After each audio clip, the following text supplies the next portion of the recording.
আসসালামু আলাইকুম রহমতুল্লাহি বারাকাতুহু। সরিষার ফুল ফুটে গেছে, তাহলে দূর থেকে সরিষা পড়া বশীকরণের মন্ত্র আজকের এই ভিডিওতে শেয়ার করছি। যেহেতু এখন চারি সাইডে সরিষার ছড়াছড়ি, সরিষা চাষের ছড়াছড়ি, দূর থেকে যে কোনো ব্যক্তিকে নিজের কাছে নিয়ে আসার জন্য সরিষা চালান বশীকরণের এক গুরুমুখী মন্ত্র নিয়ে আজকের এই ভিডিওতে কথা বলছি। মন্ত্রটি হচ্ছে, রায় সরিষায় ভজত মারি সেই তেলেতে কোচ মারি, কোচ যাবে কস কষায়ে, অমুক আসবে হেলে, দোহাই লাগে অমুক, অমুকের কাছে আই চলে। কার আজ্ঞায় হাড়ির ঝি চণ্ডীকালীর আজ্ঞায়, কার আজ্ঞায় ঈশ্বর মহাদেবের আজ্ঞায়। অমুক অমুকার স্থানে দুই ব্যক্তির নাম কিভাবে বসাইতে হবে, কে কার কাছে আসবে সেভাবে আপনারা বসায় নেবেন।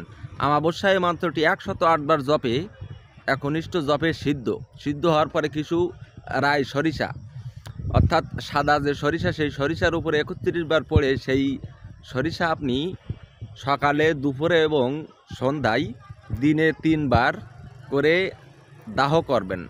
এরকম করে আগুনে দাহ করবেন ঝাপটা মেরে। 3 দিন 5 দিন করলেই ইনশাল্লাহ কাজ হয়ে যাবে। অনুমতির জন্য ভিডিও শেয়ার করবেন।